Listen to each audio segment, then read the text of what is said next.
Nu, lūk, no cietuma laikiem vēl tikai viena maza epizode. Tas, ko es tur dzirdēju, tie likteņstāsti bija tiešām dramatiski. Tur cilvēki tika notiesāti uz 10-15 gadiem, pat daudziem tuviniekiem nezināja par ko. Bija kara tribunāli un ģimenē tikai pateica, viņš ir valsts nodevējs un viss. Un tad man ienāca prātā tā doma, es zināju, ka mana sieva Gunta kaut kad drīz būs ciemos, mums būs tikšanās. Un es sāku pierakstīt šos dzīves stāstus, tādus īsus, konspektīvus stāstījumus un meklēju, kā man viņu uz kā rakstīt. Un tad es atradu, ka Bībelē pirmās tās lapas ir ārkārtīgi plānas. Es izplēsu vienu lapu un ar smalku lodīšu pildspalvu uzrakstīju. Man arī šīs lapiņas saglabājušās ir. Viņas gan nokļuva, es jums to pastāstīšu, kā Anglijā Amnesty International un pēc tam aizgāja presē. Šīs ir tās lapiņas oriģināli. Jūs pēc tam, ja gribēsiet, pareiziet tuvāk paskatīt. Un es uzrakstīju uz tādām mazām lapiņām, tad sarulēju smalki, ietinu celofānā un galus ar sērkociņiem aizkausēju ciet, un tad turēju vai nu mutē vai degunā. Jo mums bija bieži kratīšanas, kad izģēra pilnīgi kailu un nebija nekur iespēja glabāt. Un es sapratu, ja atrastu šo kapsuliņu, tad ne tikai man būtu klāt gari gadi, bet arī tiem cilvēkiem būtu liels nepatikšanas. Un tā es turēju gan mutē, jo tad arī vajadzēja attaisīt muti, un viņas skatījās, vai nav mutē kaut kas. Jā.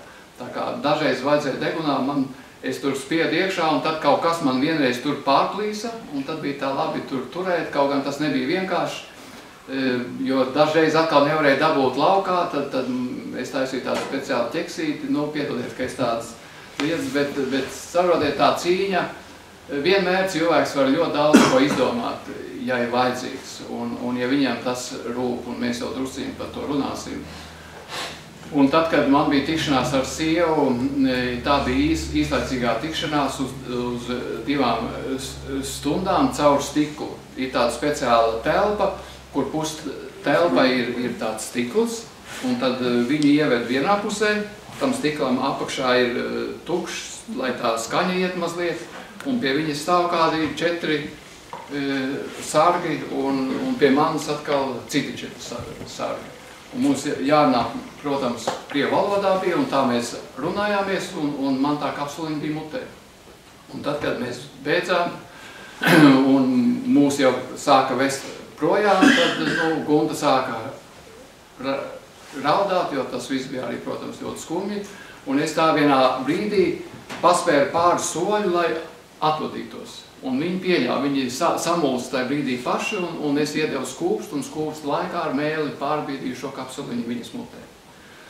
Un mums caur Tallinu bija kontakti ar Zviedriju, un viņi šo kanālu zināja. Starp citu, tie bija igauņu luterāņi, ļoti sirsnīgi cilvēki, Marta un Ants, te viņi ir, mēs pēc tam ar viņiem tikāmies, jā. Viņi mums ārkārtīgi daudz palīdzēja ar šiem pagrīdes kontaktiem, riskējot ar savu dzīvi un dzīvību pat.